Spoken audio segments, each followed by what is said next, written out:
Hi everyone, this is Raven and Campbell from Musicals, and we'd Hello. like to talk to you today about a nonprofit music education group that we are partnering with. Yep, we'd like to talk to you about education through music. They partner with under-resourced schools to provide music as a core subject for all children.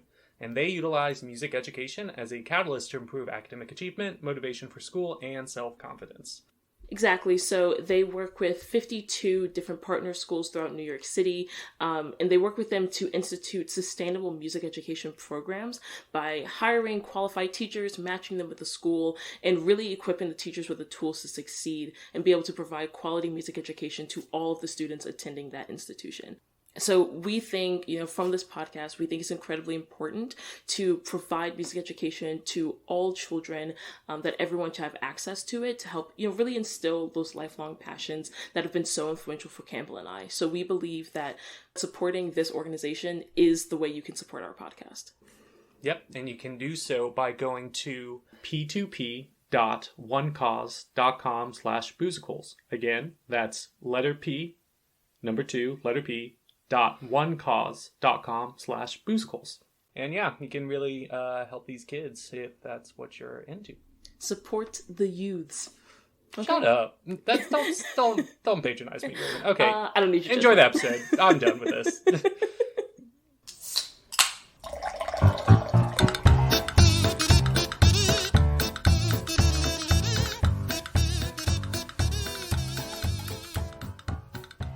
Hello, Campbell.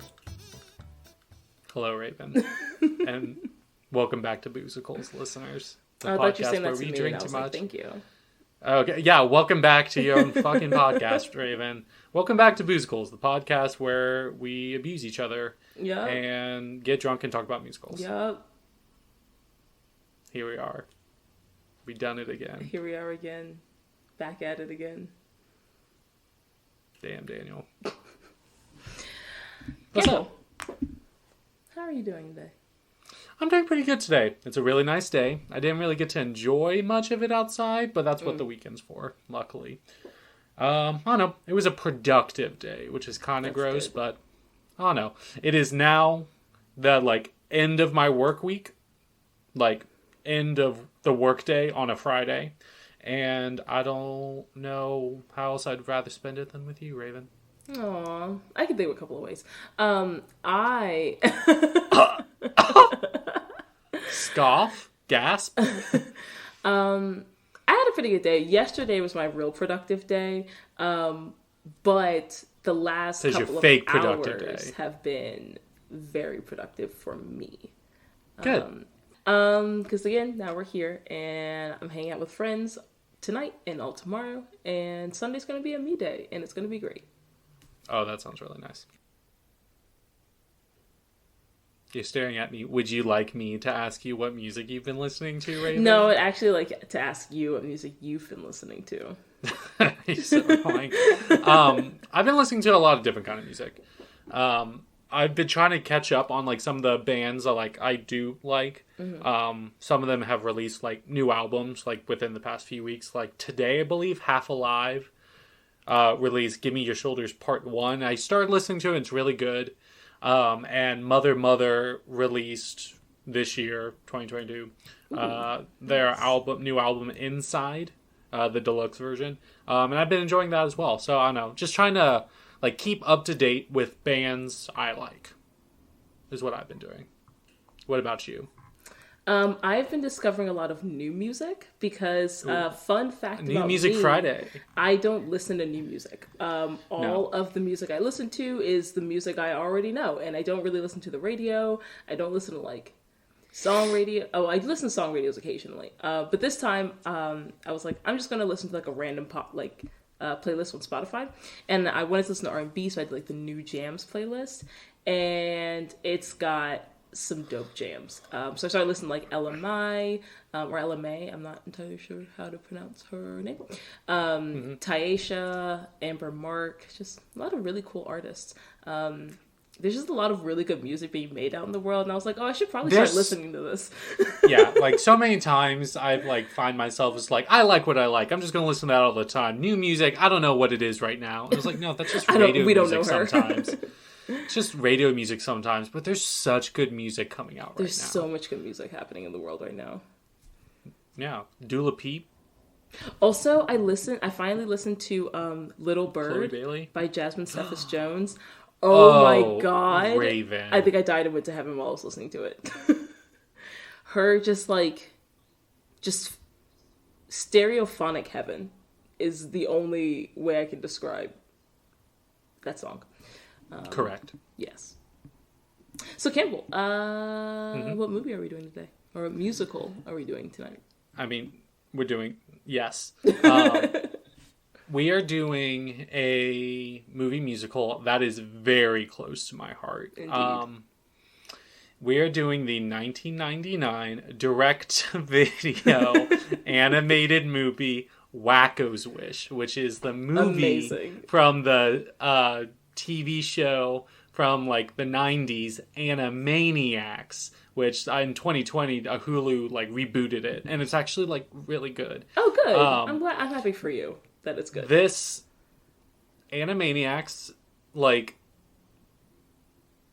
was very like, this was my favorite thing as a kid. The thing that really like took root into my personality, I think, and humor growing up. I never really watched Animaniacs. Like, I'd seen it before. Like, I'd seen certain clips, and I'd seen episodes here and there. But I'd never seen this movie, and I never really watched the show. Watching this movie, I think I understand you better as a person. Yeah, I think so. Like, I get like, if this is what you watched as a kid, I get it. Yeah, like me and my siblings just loved Animaniacs. And for those of you who don't know what the Animaniacs are, the Animaniacs is like an animated comedy musical television show, like a sketch type animated show about created by Tom Ruegger. It was first made for like Fox Kids and then moved to the WB Warner Brothers, and it's about the Warner Brothers, Yakko and Wakko, and their sister Dot. And basically the show, they just like, for fun, they run around the Warner movie lot. They lock them in the tower whenever they get caught, and they break loose, and then vamoose. Oh my gosh.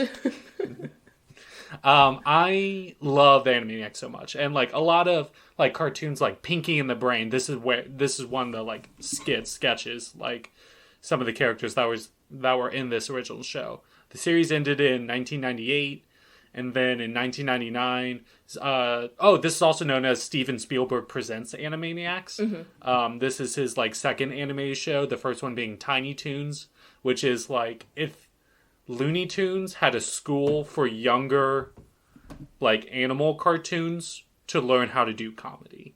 That was what Tiny Toons was. Also very good. Really good theme song. So this was the show that they, like, created after that. Mm-hmm. And some of, like, the best voice actors of all time are in Animaniacs. The shows that I was always interested are ones that like incorporate music somehow. All the songs in Animaniacs are bangers, bops. Every single one. Yeah, and so Wakko's Wish is the movie that they made. Yeah. So Campbell, what is this delicious drink that's sitting in front of me? It smells fantastic. When I was thinking what to make for this, I like really wanted to put all my effort into it. Because I love this movie so much, and it's been so long since I've seen it. And it's been really cold because it's winter. So I was like, let's do like a warm drink. So like a hot toddy, but with rum, not whiskey or bourbon. Don't at me. But it's like 60 degrees and sunny today. But you know what? It's still delicious. So this is what I'm calling Dot's Hot Toddy. Call it a Dottie Toddy and you die. I did actually at one point in my notes write Dottie accidentally, and I crossed it out and wrote Dot. Yeah, because you want to live. So it's rum-based hot toddy with this really good cherry simple syrup, amaretto, cinnamon stick, lemon. It smells so good. It smells so good. Well, I just need to get a whiff. Oh, my God. Cheers. Cheers. Oh my good God, that is delicious. Isn't this incredible? Oh my gosh. When I was making it, I was trying like a bunch of ratios. I knew those were the flavors I wanted, and I thought about some other spices. Like, I tried, like, star anise in it, but it made it taste like cough syrup. It tasted too medicinal. I get that, yeah. And then I added honey to make it because it needed some sweetness. And then I added more lemon, like a really thick lemon wedge, and that, like, helped a lot. Yeah. And it really balanced it out. Yeah, I've never actually had a hot toddy before. This is delicious.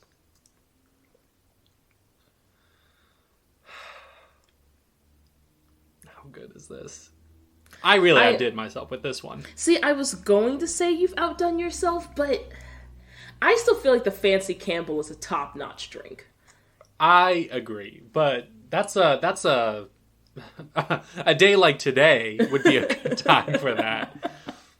But okay. Oh, and this is so perfect because I could definitely see myself curling up like next to a windowsill with like a thick blanket and a good book. Yeah, just with it snowing outside. Amazing. Yeah. So in this movie, it's very like wintry and Yes. stuff like that. So I thought, something to warm you up would be welcome. And speaking of wintry, we open on a snowy mountain landscape. Yes, we open up in Acme Falls. Indeed. The once great town. Sure. So we go through opening credits, and we see our protagonists sitting around a fire, trying to keep themselves warm, because they have been with a lovely overture playing. Oh yeah, I really like all of the music in this movie. It's like obviously like, the songs are good, but even the basic score, not basic, but the score, like this overture at the beginning, and then there's like a fun, jaunty little tune towards the end that I also want to talk about when we get there. But the score sounds great. The score is fantastic. Like I think it actually does a really good job of mirroring kind of what's happening in the movie. Like here we're going over like the sweeping mountain landscape. So it's kind of like this big like overture that's like a little majestic, but also like, sort of like you're wandering around or something. I don't know. I just find like music composition really cool, especially when you're using the music to like describe what's happening. And I feel like that's what the score does. Yeah. Yeah. We get up close to a sled that has Rosebud on it, reference to Citizen Kane. It is? Yeah. The Rosebud sled. And it's fun because Steven Spielberg, I think, like, owns, like, the last sled, like, the last Rosebud from Citizen Kane. And it's, like, kind of an homage to, like, Citizen Kane by Orson Welles, which is also funny because the character, the Brain, his voice is a parody of Orson Welles. Oh, I didn't know that. That's cool. Yeah.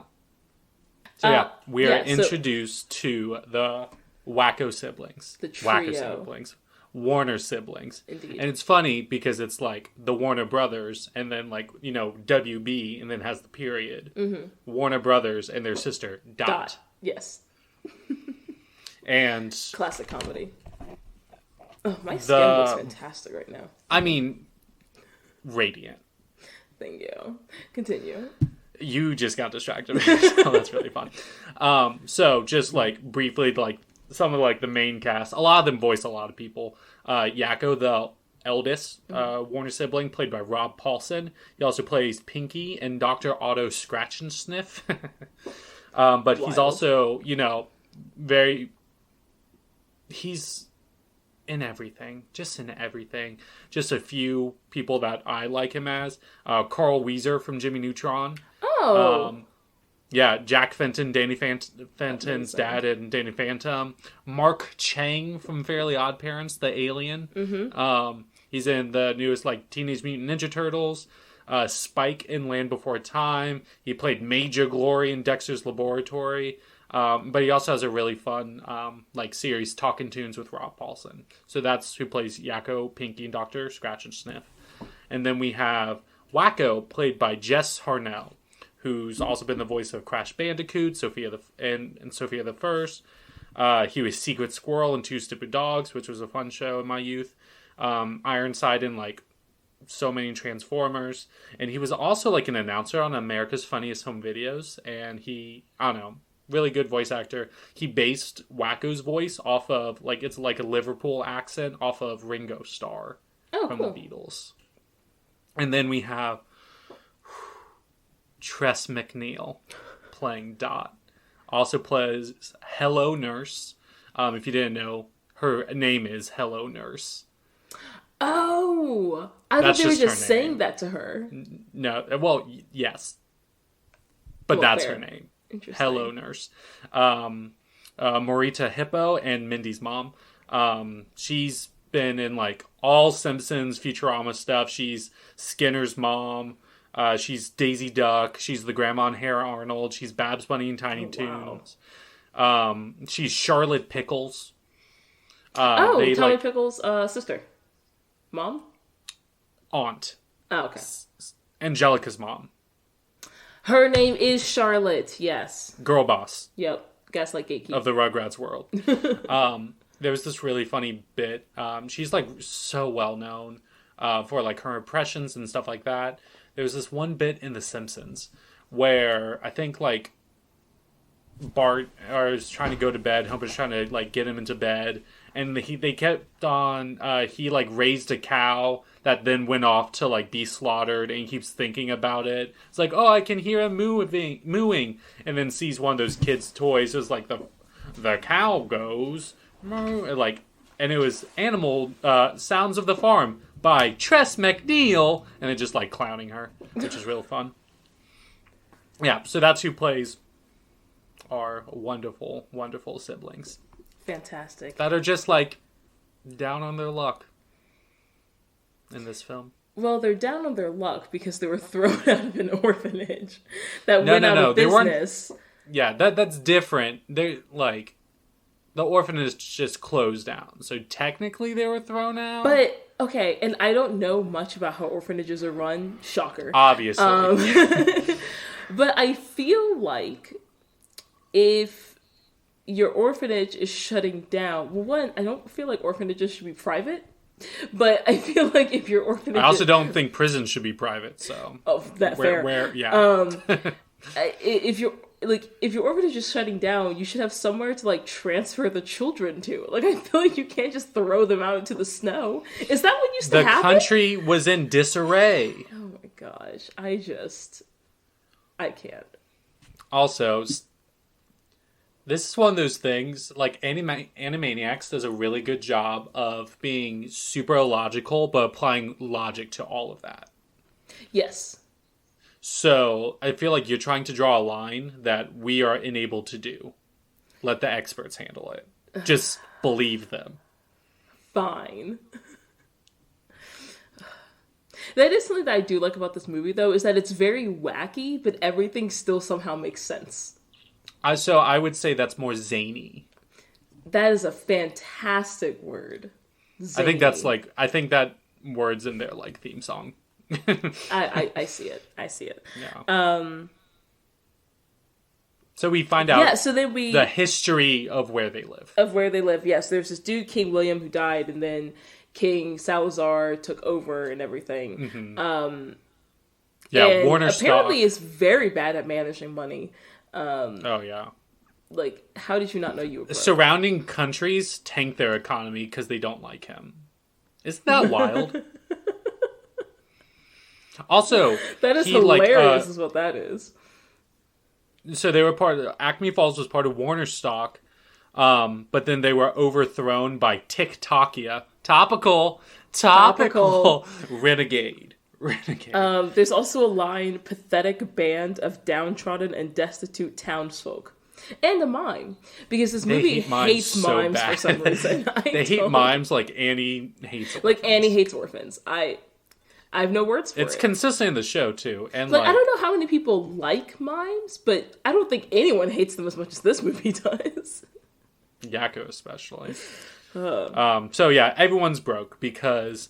all their money is going to, because the country is broke, there's super high taxes for these towns. Yep. So the Baron von Plotz, who's based off the character Mr. Plotz, who is like the CEO, I think, of like Warner Brothers.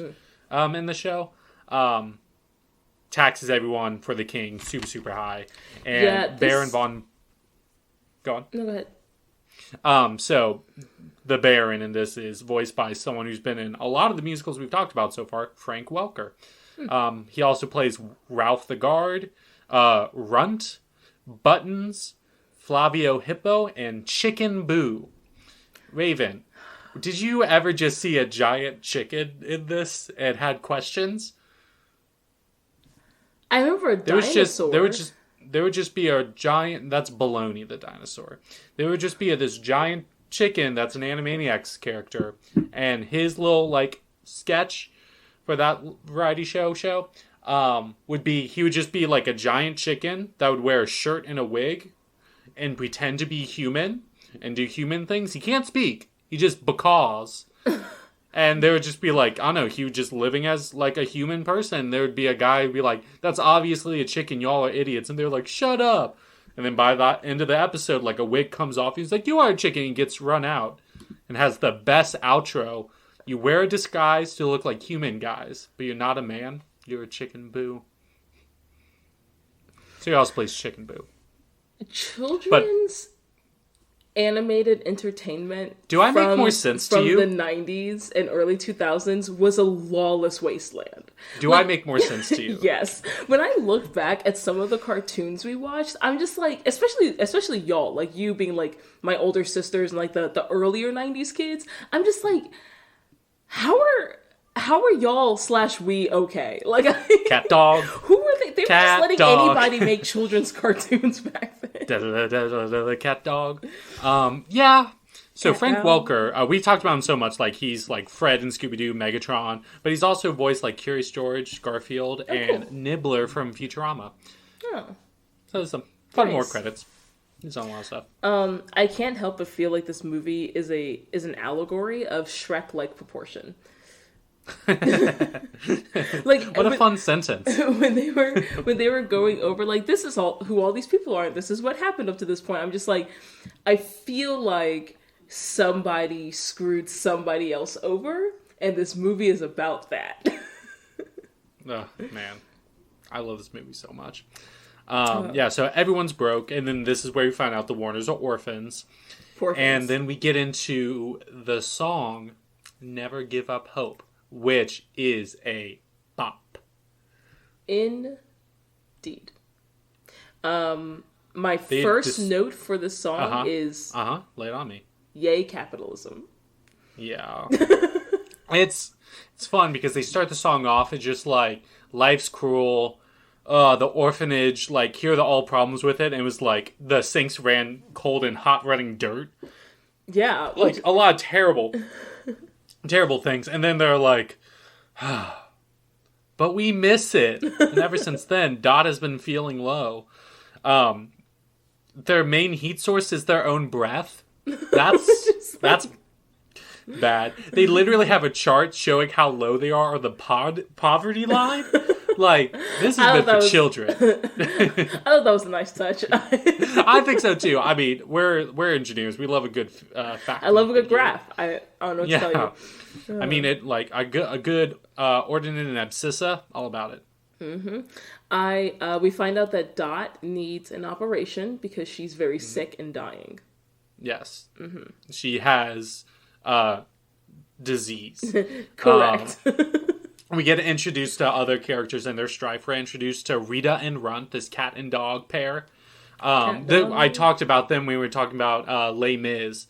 That's from them is the only reason I like knew anything about Les Mis, because they had a Les Mis episode starring those two animals. I think it was like Les Miseranimals is what it was called. Nice. And so Runt, I already said, was played by Frank Welker, but Rita is played by fucking Bernadette Peters. Yes. And like we've talked about her a lot, and we will forever. But Annie, some like Cinderella. Accolades of her. She was nominated for 7 Tonys. She won 2. Nominated for 8 Drama Desk Awards. She won 3. 4 of the cast albums she was a part of won Grammys.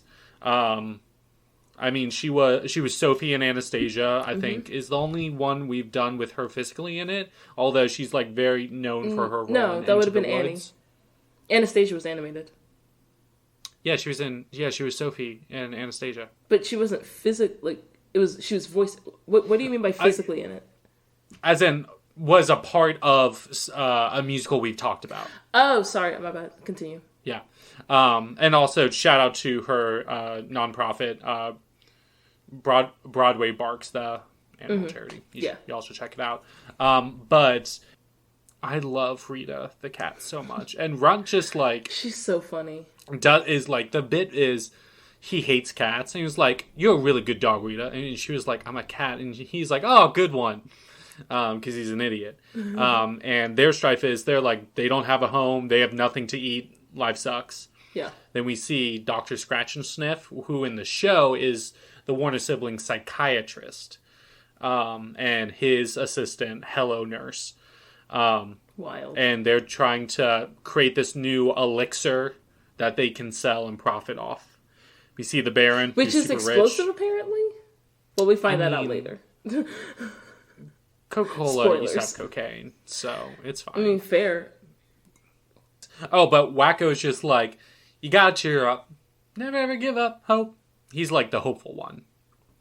Yeah, which is why it's his wish. Yeah. Then we are introduced to maybe the best Animaniacs character of all time. Slappy Squirrel. So, Slappy's whole deal in Animaniacs is that she's like a retired cartoon star. Interesting. Like she worked with like Bugs and Daffy and Porky, and like there was this one episode they saw like it was a Bambi like kind of parody, Bumby, and her nephew Skippy was really sad because Bumby's mom died, and Slappy's like, no, that's like a cartoon actress. I know Bumby's mom. We used to go way back. And they meet her, and like it's really funny. But Slappy's like a retired cartoon star, like Looney Tunes style. Interesting. Who's just jaded and sick of people's shit. She's hilarious though. Yeah, Slappy Squirrel is played by Sherry Stoner. Who, like, a lot of her acting things have been, like, Animaniacs and things like that. But she's also been a writer for Tiny Toons Animaniacs. And she was a writer for Casper, the movie. Ooh. Which is really fun. I like Casper. And then Skippy Squirrel, their thing is, like, their tree's, like, dead in the winter. So they don't really have any, like, nuts to eat. Even my nuts are frozen. Be careful with that last verse. Fun. It's fun. We're having fun. Skippy's voiced by Nate Ruger, who's also been in Tiny Toons as Baby Plucky. But he's also a writer and director for like folk horror movies, which is super fun and very different from being a character known as Skippy Squirrel. Yes. Yeah, so Trust Me, A Witness account of The Goatman and Another Life are like two of those like folk horror like shorts and films that he like wrote and directed. Okay, that's cool. Yeah. So they're cranky squirrels. Cranky squirrels. So yeah, Pinky and the Brain. Very popular with Animaniacs. In the rebooted version of Animaniacs that's on Hulu right now. I haven't watched the second season yet. No spoilers. They didn't really bring back any other of these like side characters except for Pinky and the Brain because it was so popular enough to be its own show. Were they in Animaniacs? That's where they started. I've only ever known the show Pinky and the Brain. Yeah, and they were so popular in Animaniacs. That's why they got their own show. Gotcha. They're Pinky and the Brain. Don't know. Where he said, Brain is voiced by Maurice LaMarche, who voices Brain. Squit, the gray pigeon, part of the Good Feathers. The pigeons are a parody of the Good Fellas. Rats with wings? Yeah, they're a parody of the Good Fellas, called the Good Feathers. Amazing. It's fun. But he also does Wakko's burps. Interesting. Okay. Isn't that fun? But he's also been in a lot of things, like very well known for his Orson Welles impression. He's been Yosemite Sam a bunch. But also, I think, other than Brain, I think my favorite role of his is Calculon from Futurama. The robot actor and thespian. You know what I'm talking about? That was so aggressive. And no, because I also don't watch Futurama. Raven, you would love Futurama. I know. I've seen like. Wait, we quote it all the time. Oh yeah, I know like a lot of the famous quotes from Futurama. I just don't watch the show. Yeah, because you like being correct. Technically correct. The best kind of correct. Oh, I made myself sad. Yeah, he's calculon. So their whole shtick is Brain wants to take over the world, and Pinky is just like his assistant. Because like trying to get revenge, because they were like lab mice that like gained intelligence from experiments. Are you pondering what I'm pondering? And Pinky never does. Never. No. Yeah. Do you know what we're going to do tonight? Try to take over the world. Yeah, so Pinky falls in love with a horse named Farfig Newton. And I love how when he's talking to Brain and like he turns around, how like him and the horse's movements are like perfectly in sync. It's so cute. I also love the line... Narcissus himself. I love the line, Pinky, it's a horse. You're a mouse. Oh, Brain, don't be so intolerant.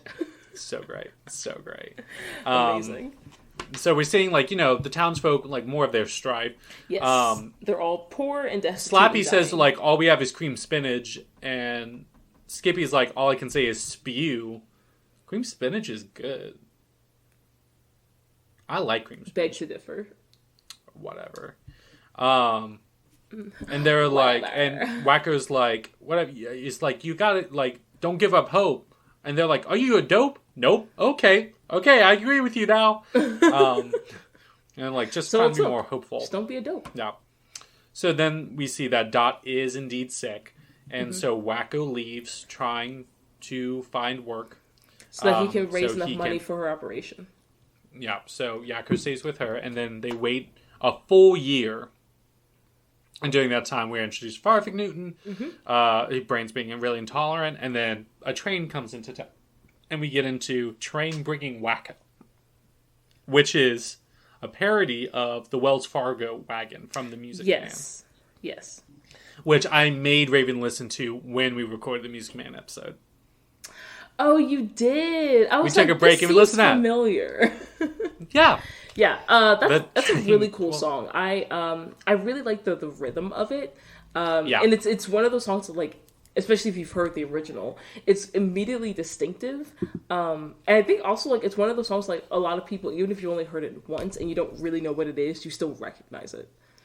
Yeah. And so, like, a lot of the cast sings that, but, like, also, like, one other character who sings in it that's not really, like, a part of this for the rest of it, or only in a few episodes of Animaniacs, is Minerva Mink, who's played by Julie Brown. Just to include her, because she's great. Yeah, so Wakko has indeed returned. And to share his fortune. Find work, and he's earned a lot of hard-earned money, and he comes back, and we get into the song, I've Got a Hay Penny. Because Campbell, Raven, how much did he earn? Well, Campbell, a hay penny is sort of a shortened form of the term halfpenny, which is in fact a half penny. What'd you think when he said that? So I didn't really... Okay, so when he first said, I've got a hay penny, I was like, weird. But then when everyone else cheered, I was like, oh, y'all poor. Which is my first note for this song. Yeah, this song is like a fever dream. Oh with this hay penny, he can afford anything. And he's just like, I can, like, burgers at the butcher, blintzes at the baker, groceries at the grocers, front row tickets to the Lakers.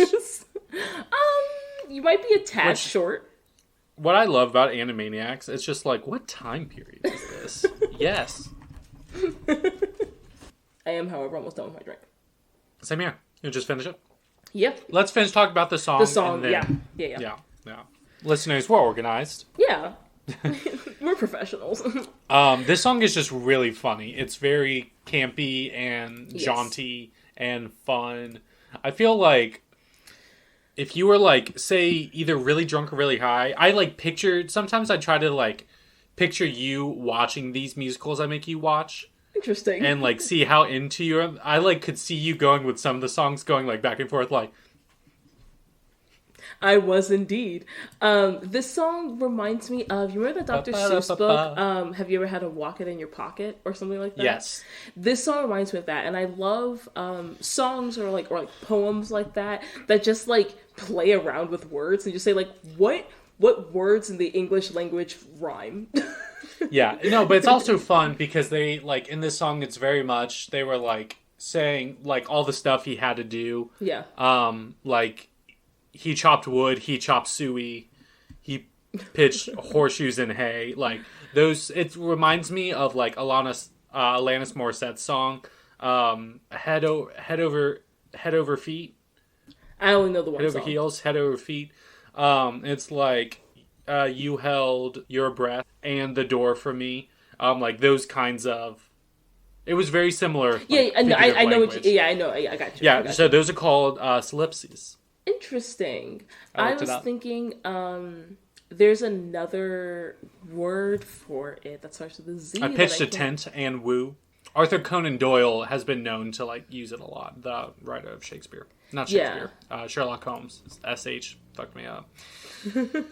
I'm feeling this toddy. Yeah, those are also same. Those are really cool rhetorical devices. I always love when they're used. I feel like they're a really good marker of like good wit. Yes, and then on the opposite side of the spectrum, but also really good wit that I appreciate are metaphors. Oh, yeah, like when you mix two, like we'll burn that bridge when we get to it. Yeah. You can lead a horse to water, but curiosity brought it back. Wild. I'm trying. Yeah, let's think of more. This is fun. Has nothing to do with this, but this is fun. Now I'm trying to think of like sayings. We'll put one together. Say just one saying. Great minds think alike.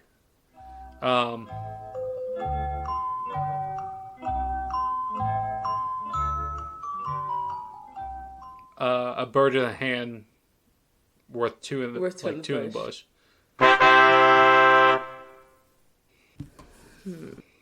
This may need to be edited out. We're really struggling. So then we find out it's like, oh, you can spend your hay penny on this, like on my like elixir. No, you should try it. And they're like, this sucks ass. And also, he wants to spend it that. on Dot to save her and help her get her operation. Yeah, but then we do cut to the Baron and the Constable, Ralph the Guard, and they're like, oh, Wakko has a whole hay penny, and they're like, oh my god, we got to get that. So Wakko gets audited by the IRS. My next note is, did they kill him? Oh, I know why. So Wakko gets audited by the IRS, and he's like, no. Oh no, Yakko's like, oh, we have to stop him. And then there's like a bunch of soldiers pointing guns at him. It's like, okay, never mind. How about this instead? And switches places with the mime. And then they just beat up the mime. The mime is mauled. Indeed. Cheers. Cheers. And we get into the song. So much for Wakko's hay penny. Oh, yeah, because the mayor, not the mayor, Plotz, takes his hay penny for taxes. Thaddeus Plotz. Oh, wait, we also see... So we just get into, like, a bunch of the townsfolk, like, kind of, like, mourning, like, the hope they had because of Wakko's, like, you know, work and efforts.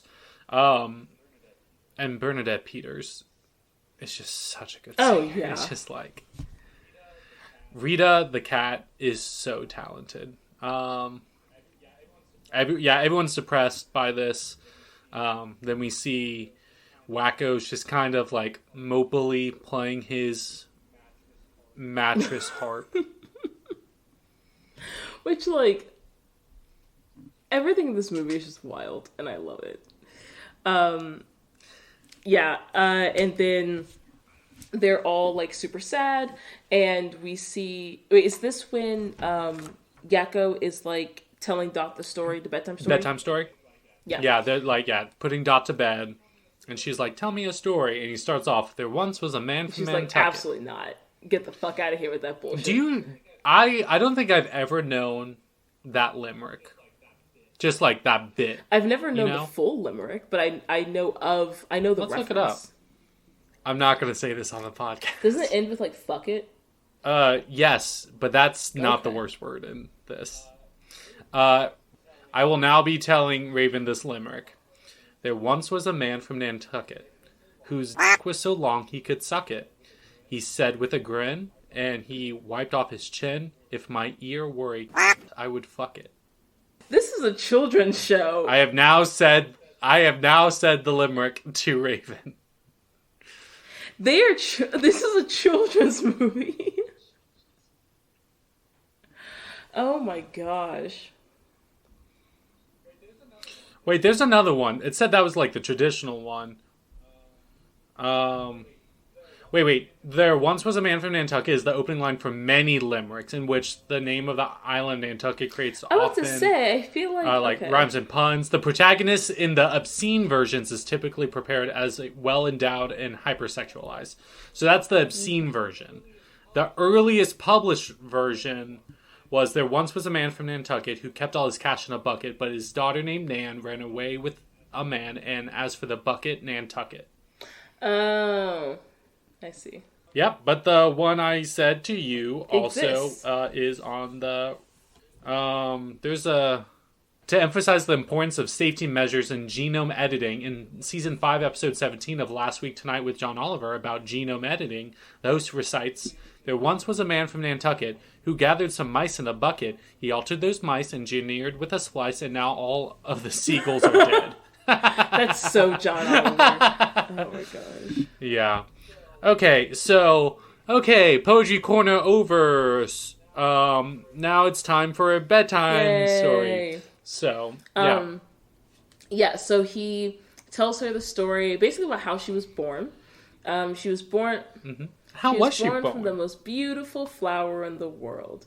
And then her parents found her and took her in, and I don't remember the rest of the story. Mm-hmm. Even though I literally just watched the movie. I literally just watched the movie. I got it. So there once was a knight who married a princess, and they had 2 sons, but they wanted a girl. So they planted a garden, and a bunch of flowers grew, and then they found the prettiest flower, and out of the prettiest flower, there was Dot, and they were like, tell us your name. And she said, Princess Angelina, Contessa Louisa, Francesca, Banana Fana, Bobesca, but you can call me Dot. But you can call me Dot. I got that part. Yeah, and they're like, can we call you Dottie? And she said, no, just Dot. Call me Dottie and you die. And they laughed and laughed and laughed. Thus the name of the string. And also the flower in her hair. Yeah. What a cute story. With murder threats. What a cute, so... Yeah, and so then she goes to bed, she's coughing and stuff. Wakko asks his brother, how is she? And he says, not great. Those acting lessons never really set in. What is Wakko? Is Wakko French? What is his accent? Liverpool. But English. Yakko and Dot sound different. Yes. And Yakko is that intentionally so? Yeah. Wakko's voice is just based off of Ringo Starr. It was just Hartnell's character choice. Interesting. Yeah. Oh, and then we get into the song Twinkle Twinkle. Yeah. Are you... Yakko asked Wakko if he's going to bed. He was like, are you turning in? To what? Good question. Twinkle Twinkle. Which honestly... Oh, gosh. It's like Twinkle Twinkle Little Star. I like this version better. Oh, this version's way funnier. Yeah. So he's just which a lot of the songs are that they do on the show are parodies too. Yeah. Yeah. So he basically looks up the stars and then tries to point out a wishing star so he can wish for good health for his sister. And apparently he picked the correct star. Mm-hmm. He's the first one to do so in the night sky. And we see was selected by the wishing star, and we desire fulfillment facilitator. Which is, what a great corporate name. Yeah. Who was voiced by Ben Stein, who, Ferris Bueller, the economics teacher. Mm-hmm. Iconic. Anyone Bueller. Just so monotone and wonderful. He's also been in The Mask. He was really funny in Fairly Odd Parents. I was like the Pixies. Oh, yeah. In the Wonder Years, he's been in a lot of things. But he is... Good Fairy was too old-fashioned, but you can call him Pip. Explains to Wakko what the wishing star is. Which I love this twist on the idea of a wishing star. So basically he explains to him like, oh no, the star like fully falls to the ground. Like this is a meteor. And you have to go touch it, and the first person, whoever touches it first, gets the wish. And so Wacko's just like, it's not even just my wish. Like anyone can touch it. It's like, yeah, anyone can touch it. It's a wishing star. Like what do you want from me? And we get into the song The Wishing Star, which I think is a fantastic song that comes back many times. It's such a good song. Okay, let's talk about this song. The harmonies of the Warner siblings. Oh my god, they're unmatched. Fantastic. When this song came on, it brought just so much joy to my heart. I forgot how much I love this. The sort of vaudevillian vibes too. Yeah. I love it. These little creatures are just so talented. Amazing. There's a fun song called What Are We? Like their first appointment. I think it was the first episode with Dr. Scratch and Sniff. Mm-hmm. And he like calls them like a cat or a dog or something. And he's like, wait, like, what are you? And they're like, we could be anything. Let's guess. It's like, maybe I'm a cat. Maybe I'm a dog. Cute little dog. Monkey. They do a lot of stuff. It's a real fun song. They do have like monkey-like tails. It's weird. Yeah, they're just... animals. They're cartoons. The harmonies are so great. So yeah, they're on the way to find the wishing star. The three of them together. This is why it's very bouncy music. Yes. A lot of the music is very like jaunty, because everything in the movie is kind of like, well, except for when people die, but also sometimes even then it's all very like upbeat and very skippy, very just like little kids are watching, even though dark stuff is happening. I mean, in the theme song to the original Animaniacs, there's like a reference to Bill Clinton playing the saxophone. One of the lines from the show, they were like looking for clues. Oh, look, dust for like, friends, and it's like dust for friends. I found them. No, fingerprints. And it's like, I don't think so. And I'm just like, oh my god.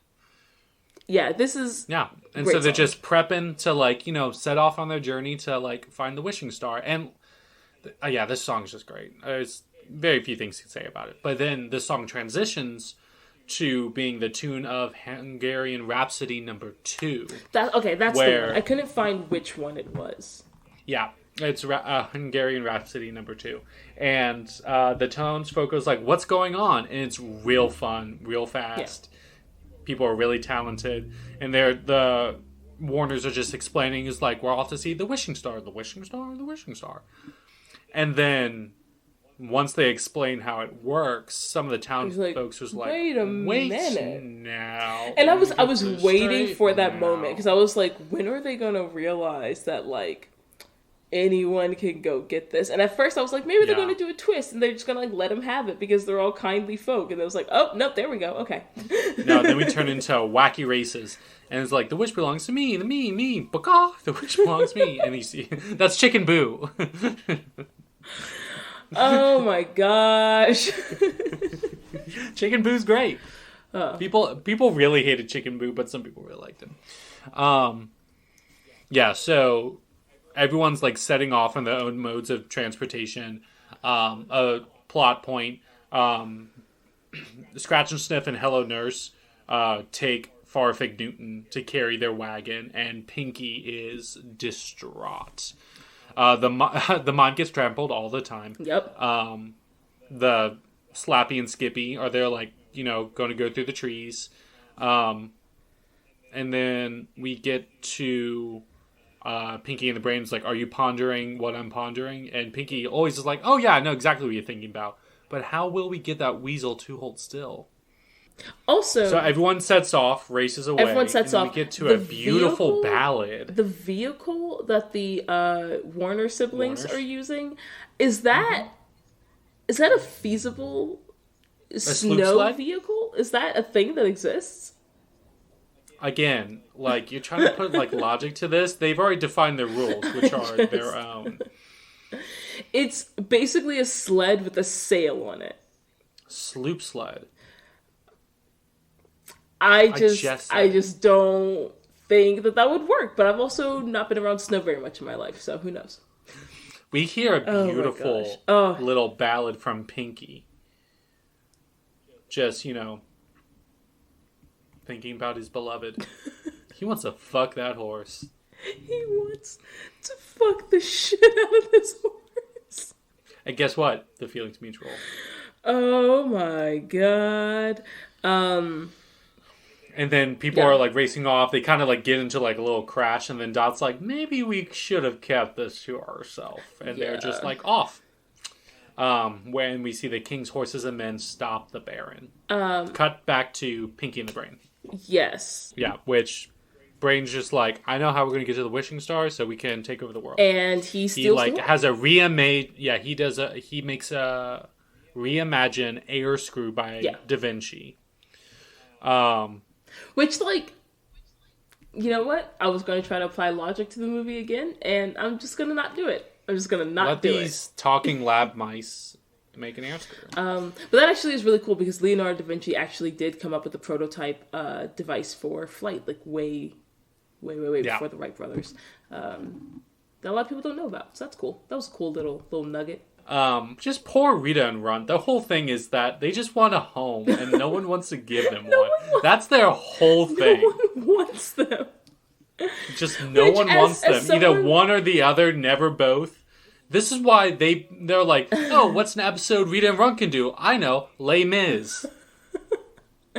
As someone who has a cat and a dog, both of whom were shelter animals, it's just like, guys, they just need a home. And like Rita is like a very like well-behaved cat, and Runt is just such a sweetest lovable little dog. He's the sweetest little pupper. Aww. Yeah, I think his name in it was like Runt Val Runt.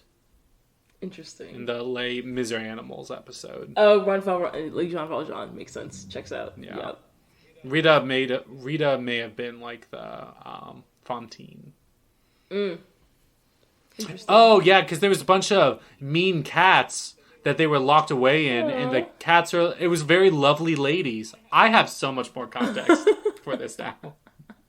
Amazing. Great. I love this movie. Wild. Okay, and then we see some more classic Animaniacs characters. Mindy and Buttons. Buttons, once again, voiced by Frank Welker. Yeah. While Mindy is voiced by Nancy Cartwright, who is also the voice of Bart Simpson. Nelson and Ralphie from The Simpsons. Chucky Finster. Rufus, the naked mole rat from Kim Possible. Oh my gosh, I loved Rufus. Yeah. Oh, what a fantastic And their whole thing is Mindy gets into all sorts of hijinks and never calls her parents by like mom or dad. Never calls them by their name. Buttons always has to like save her life and is never appreciated. Not once. No. Not once. I literally wrote down at one point the goodest dog. I literally wrote down at one point, this dog stays saving this child and gets no respect. No respect. I get no respect. And so in this, Snow White is her mom, because that's a decision that they chose to make. Which, like, what the fuck went down with Snow White? It's fine. And so she was like, hey, your grandma gets rascally at the nursing home, because there's nursing homes, but she's also Snow White. Yeah, again, doesn't make any sense. Take this Marionberry pie, which Marionberry is so good. I haven't had Marionberry until I came to Oregon. Oh, must be a white people thing. Super, super good. Can we talk about the line, you know how they like my chocolate chips? Ma'am. Children's movie. Okay, lady. Oh my gosh. You can call me I'm mom. a really busy mom. Okay, Bumblebee lady, I love you. Bye-bye. I do love that little girl's Silly voice. puppy. Puppies can't climb trees. And then he falls to his death. Like, okay, bye-bye. Okay, I love you. Bye-bye. Because Mindy's like, oh, Buttons is hungry. I'm going to give you the pie. I'm going to chase some squirrels. And, like, Buttons is, like, super excited to eat this pie, but then spends the rest of the movie saving this little girl's life. Saving this girl's life every 5 minutes. I don't think there's an Animaniacs character that takes as much physical abuse than Buttons the dog. And this includes, like, all the, like, antagonists to either the Warner siblings or Slappy the squirrel. Because Slappy, she would always do, like, no, I got this guy, and, like, you know, cracks her back, breaks a hip, and she, like, comes away, and then ends up, like, switching their, like, cell phone with a bomb, and she was, like, classic. Oh my gosh. She's just decrepit. This show seems wild. You should watch it. I think you would really like it. Oh, well, I like you, so.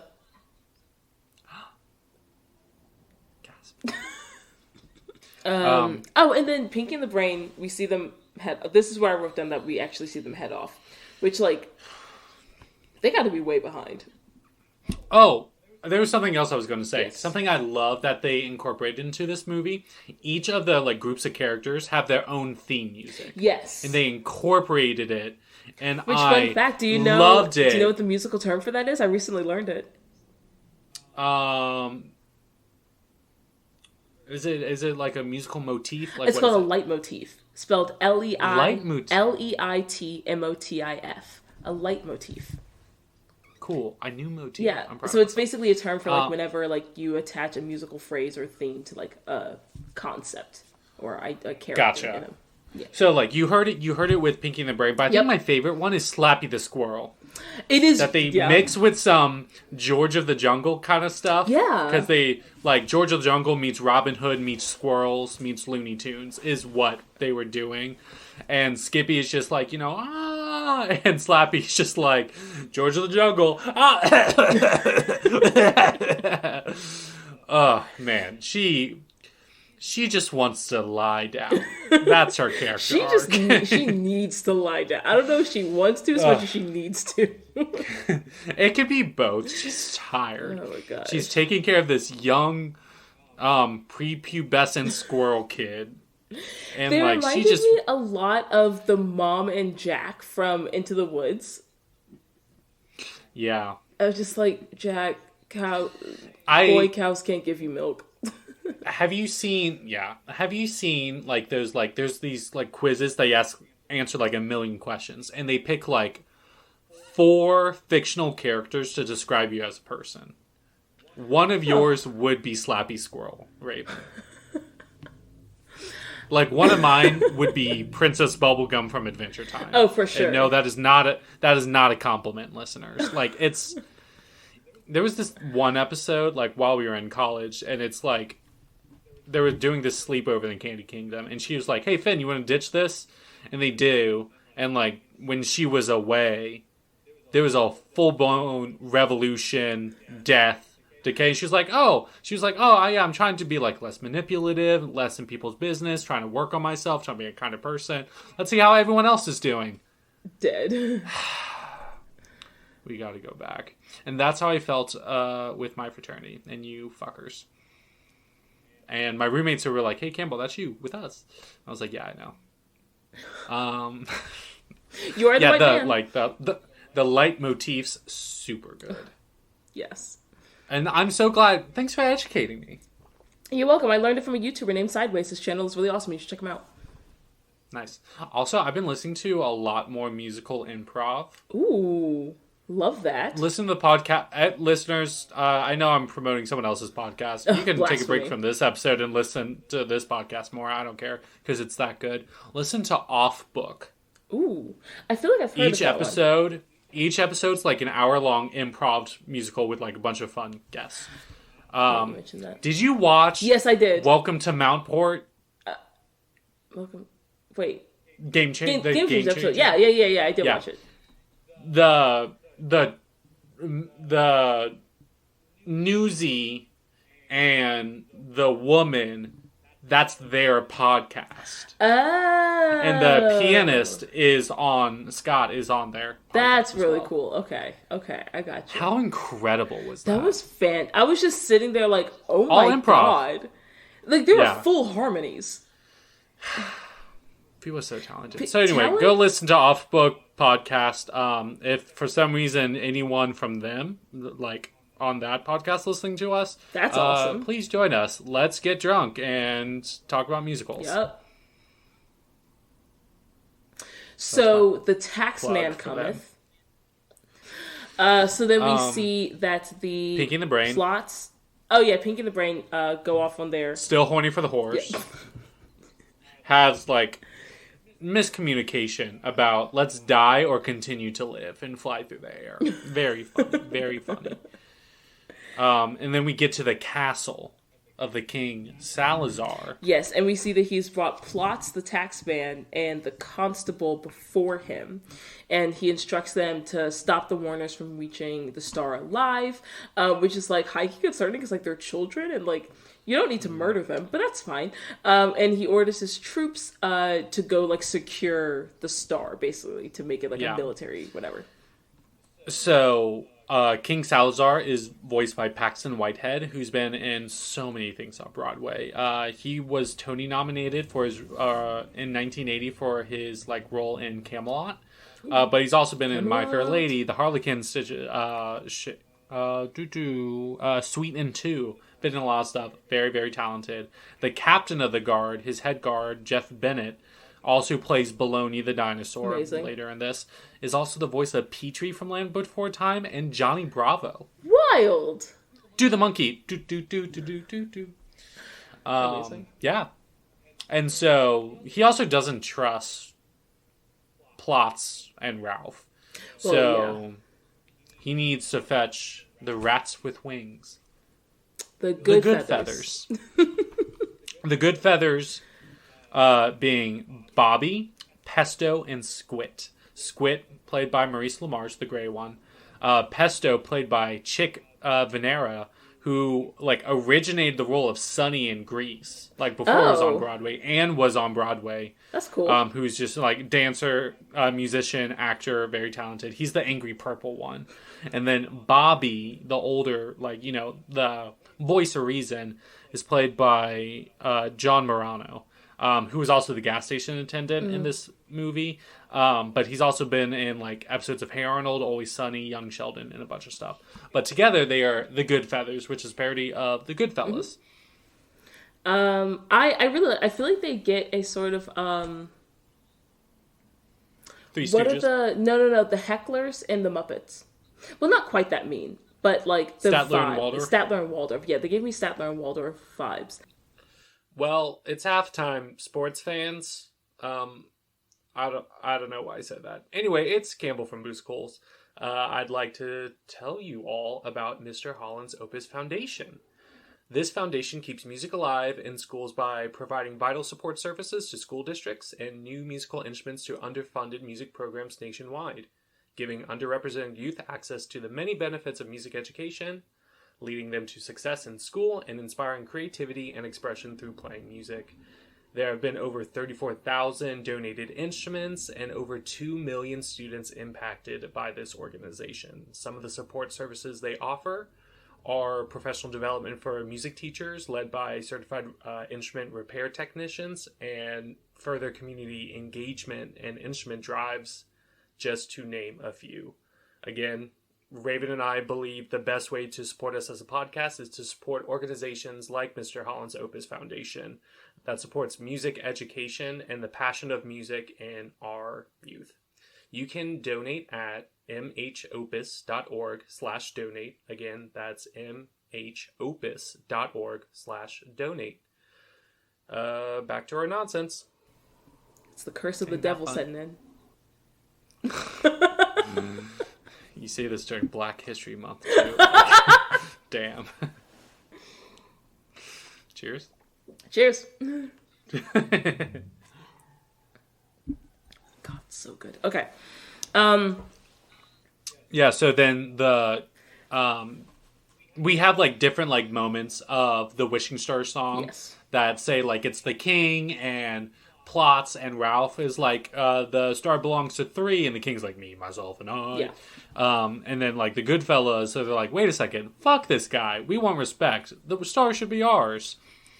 And then we get into... So I also have to note... Never mind, actually, we don't have to talk about that. If I could have my wish, I'd be happy. Yes. And this is another one of the many during the songs, another one of the many instances of Buttons saving Mindy. Oh my god! And this is where we hear everyone's wishes. So yes. I'm just gonna list off what everyone wishes for. Dot wishes they could just be happy for what they have. Wakko wishes for like an operation for Dot. Yakko wishes the weather can be a little better during this journey. Ha ha ha ha. Brain wishes that he can rule the world. Obviously. Pinky wishes he could be with Farfig Newton. The Baron wishes that he could be king. Rita and Runt just wish that, like, Rita's like, wish I could be, if I had a home, I'd be happy. And Runt's like, if you were happy, I'd be happy too. Aww. They're so cute. They're so cute. Someone adopt these animals. Yeah. Then Hello Nurse is just like, I wish I was respected, like, not for my looks, but for my mind. Because she has an IQ of 192. 192. For anyone who doesn't know much about IQ scores, is it the average or the median that's 100? I think it's the average. IQ score is 100. Like it's like the top of the bell curve. And then as you get higher and lower, I mean, obviously. And I believe under... Actually, I don't know if that's evidence-based or not, so I'm not going to say that. Yeah, I don't... Yeah, IQ's weird. Yeah. But, like, it was estimated that Albert Einstein's IQ was 160. Yes, that is correct. Her IQ is 192. Which, here's the thing that I was confused. So I actually, because I'm a nerd, yeah. I actually paused the movie to look at the equation that was on her chalkboard. Oh, nice. What was it? I've never even thought about that. Yeah, so it was like... for some reason I didn't write it down, but it was y. It was y plus or x plus like y minus 113 over the square root of like 545, and then below that was like a plus, and then z over x and like negative 330 something divided by like 60 something, and then it equaled 192, and I was like, is that an equation for IQ? Like, I was like, what? How is this calculating your IQ? I think it's funny. The pigeons just want respect. They just want respect. Dr. Scratch and Sniff wants the elixir to be good. Slappy, she's got some medical issues. Slappy's got some problems. No. She just wants to retire and be left alone. And then Skippy's like, I love my Auntie Slappy, but she's an old cranky bitch. Is what he basically says. Gosh. And he just wants, like, to be around some kids his age. Yeah. Which makes sense. It's, like, probably not a good socialization is very important for children. And if your socialization is Slappy Squirrel... That's not the best. Yeah. Okay, so they're singing this while everything's going on. Buttons is working so hard. She, like, Mindy's falling out of trees, and he, like, jumps, like, grabs her, sets her down on a branch, but he's comically not standing on a branch, so he just falls down. Oh, yes. And Mindy's just like, silly puppy, I love you, bye-bye. Which I always love cartoon physics where you don't fall unless you look down. I think it's fun. I just think it's new. And Ralph is just like, I want to be a constable. I want to be a policeman. I want to be and Plotz is like, a pig. You already and then at the very end, he's like, I know what I want to do. Direct. Traffic. Spoiler. And so then we get to the wagon is stuck. And so Farfig Newton's tired. And they're just, she needs to move her bombacity, which I think is a third term. So she moves it right on top of Dr. Otto Scratch and Sniff. I don't know why his name completely left my mind. Okay. Yes. And so then this is when they start crossing the wooden bridge. Yes. So we see once again, Button saves Mindy, and like there's a gap in the wooden bridge that she like bridges the gap on, and Mindy just like walks right across her. And then we have what's heading Buttons' way? We have some casual fat phobia.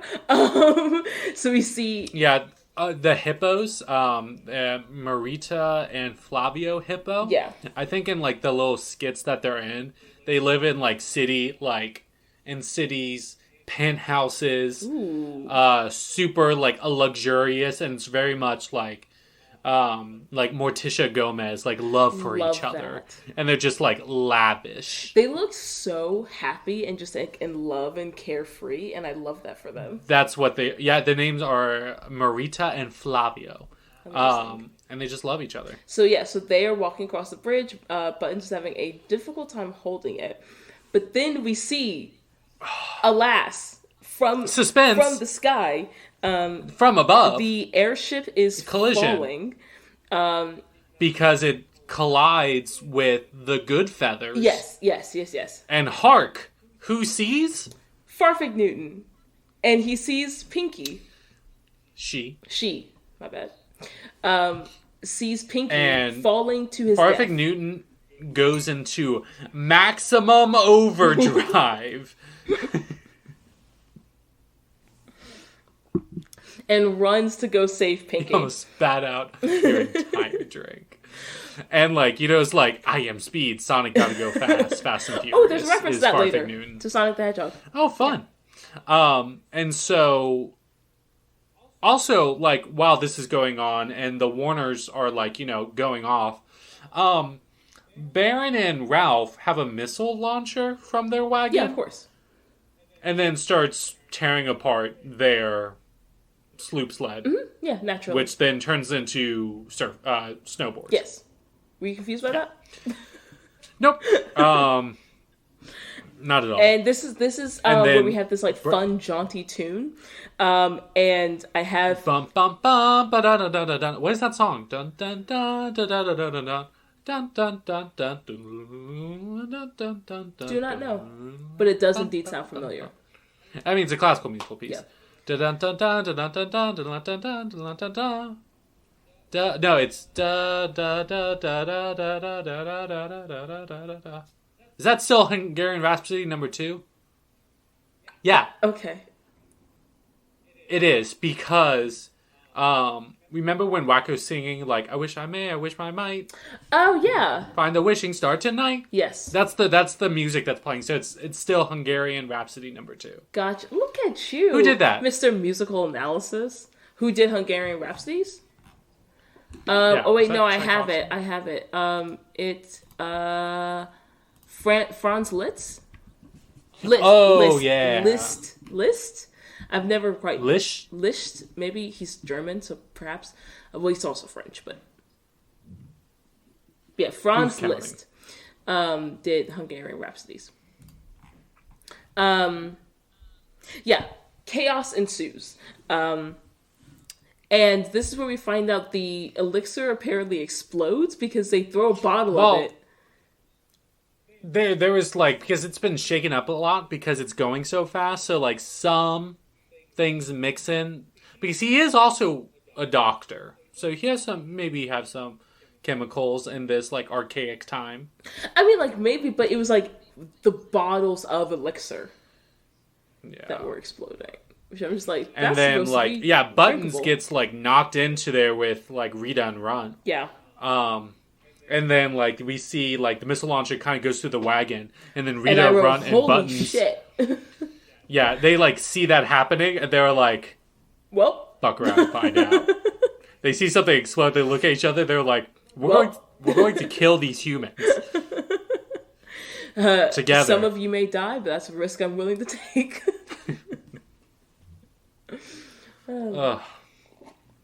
So then, Farfig Newton manages to run over and save Pinky and the other inhabitants of the airship thing.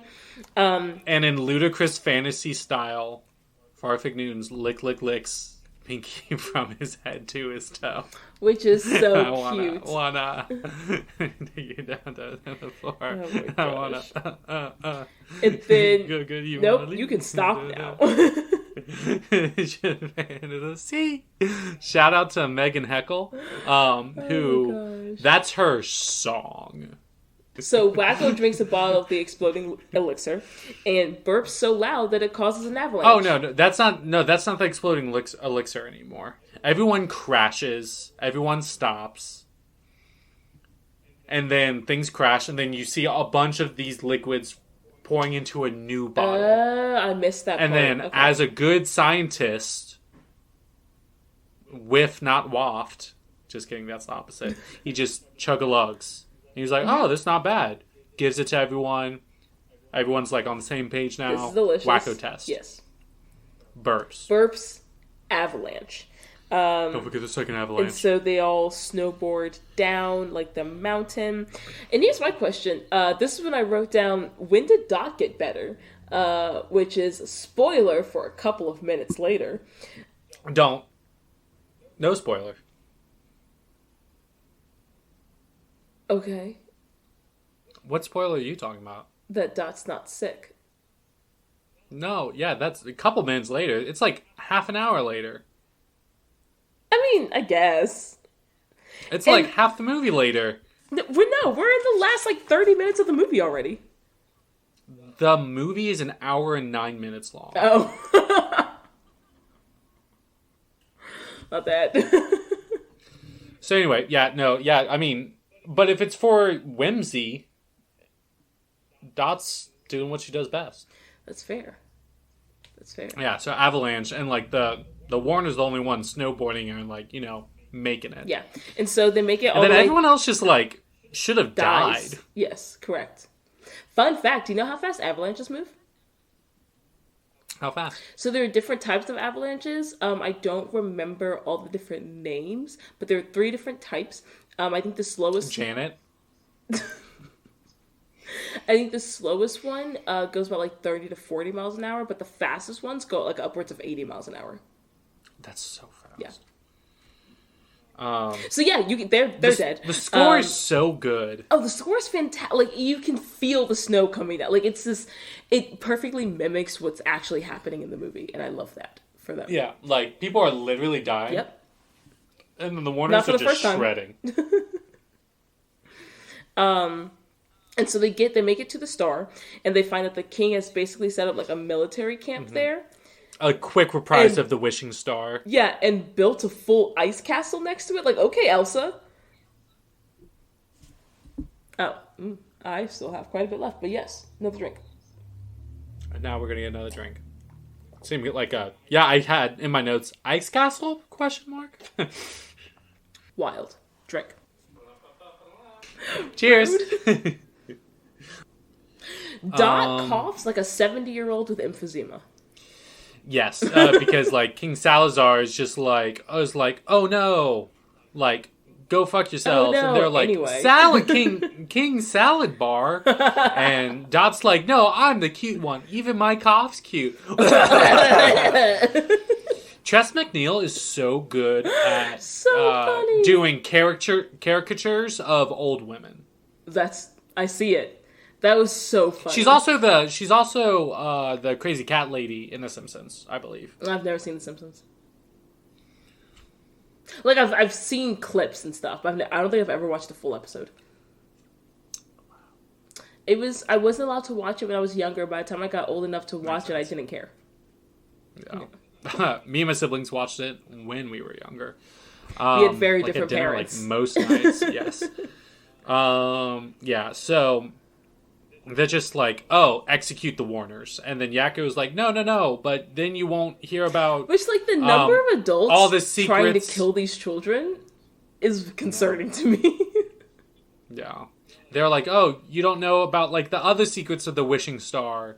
And they're like, other secrets? What else do you know? And it was like, let's make a deal. So they're like in the ice castle, like having a feast. Oh, real quick. Just straight up clowning this guy. Real quick, before we got to the castle, I wanted to note when he gives the order to execute them, we get a real fun theme that, like, I can't quite tell if it's a play on, like, the Imperial March or the Funeral March by Mahler, but the Imperial March is already a play on the Funeral March, so yeah.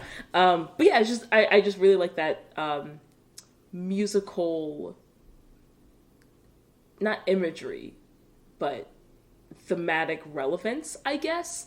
It's like the Imperial, the Imperial March and the Funeral March are musical analogy. Yeah, I guess so. Yeah, like the Funeral March is kind of sampled or revised, I guess, for a lot of themes like that. Repurposed, reused, recycle. Yes. For things like the Imperial March, like anytime you need something like, you need a villain to look like something villainous or dangerous or something like that, yeah. So I just thought it was really cool that they utilized that there. Yeah. So we're at the castle. And so they're just acting like there's like, you got something in your nose. These and they're just like embarrassing are this the guy. inventors of Yes and. the way Wakko and Dot just go with it, I love it. They are so much fun. He like goes to the bathroom, they like locked it there, like, we're in charge. And there's like, who taught you to behave? And they're like, you see, sir, no one. We have been orphans. We're orphans. And he was just like, doesn't sound we are not the Pirates of Penzance. Yeah. And it's like, they're like, can you be our dad? He's like, absolutely not. And they're like, Dad. Daddy? Do I look like? Yeah, just impending. It's just like insanity.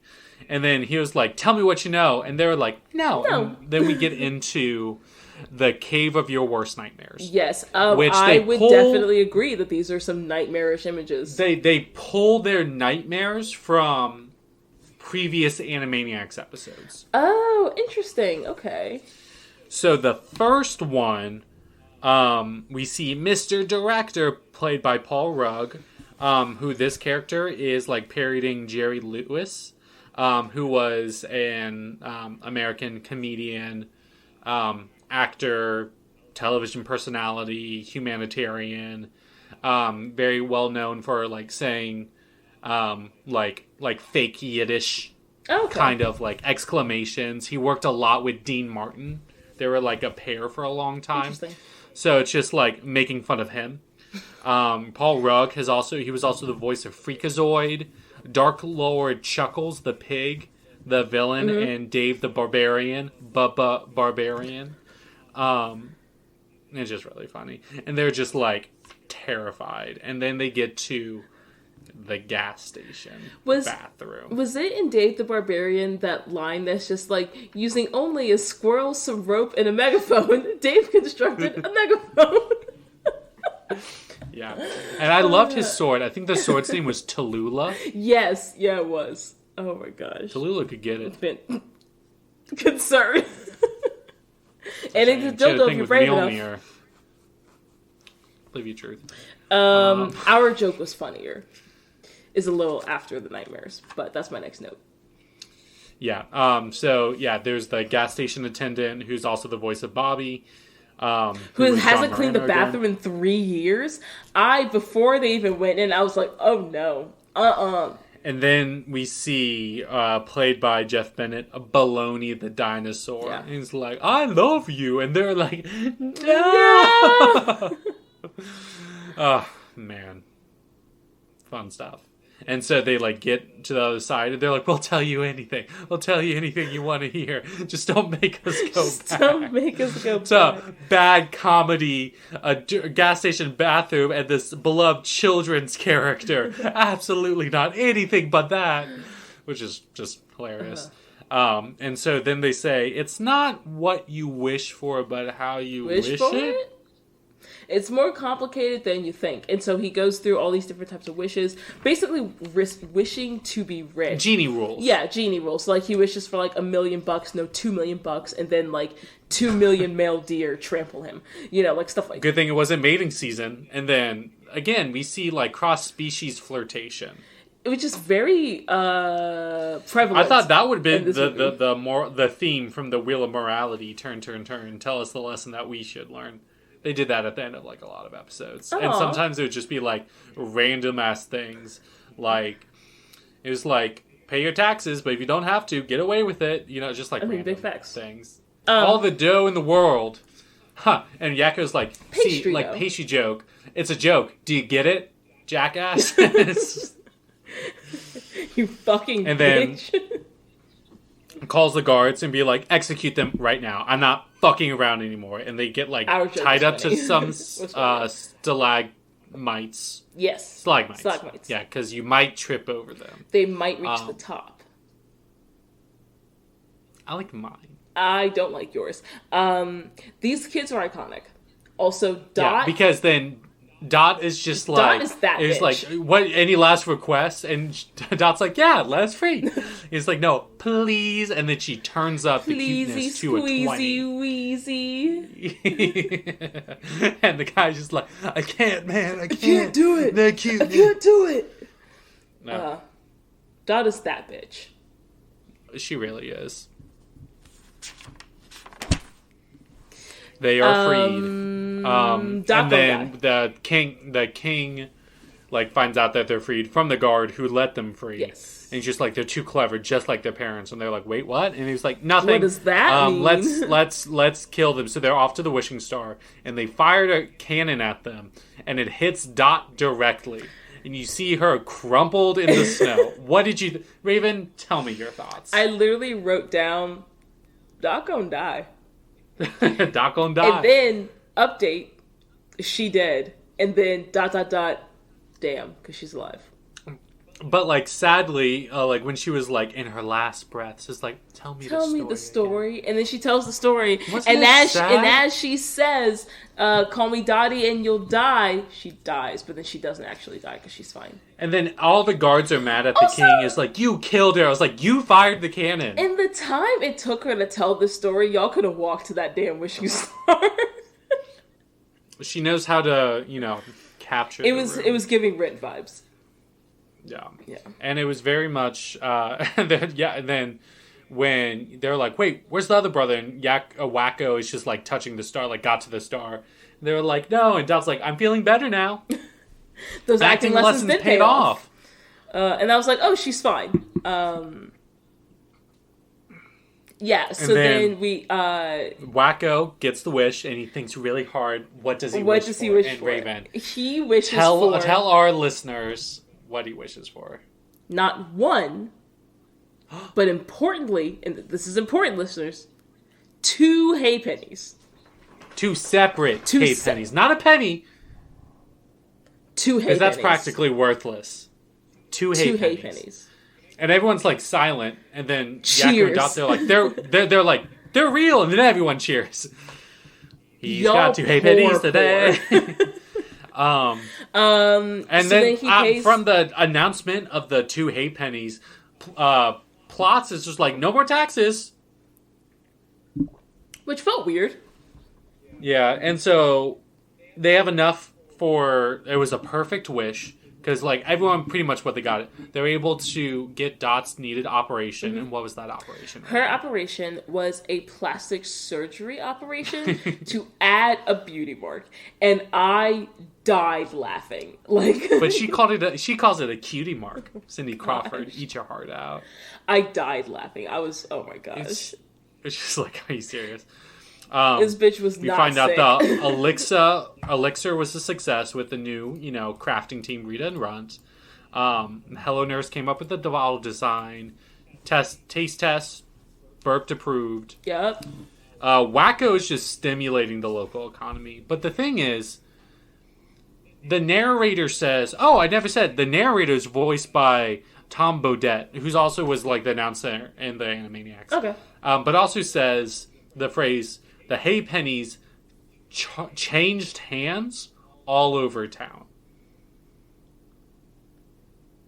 Is there a problem with that? Like, the process of that, they're like, everyone's rich now. Oh. Which proves money is fake. And I love that. The mime's still there, so the town's not perfect anymore. Slappy's tree came back to life so he can rest easy. Skippy made some friends. Slappy's not happy about it. It's just like, oh god, I'm going to have to talk with him. Button got, like, rewarded for, like, finally, and recognized for, like, what he's been doing. Mindy's like, hi, Mom. Which, like, honestly, I don't like as much. As a lady, I don't like it as much either.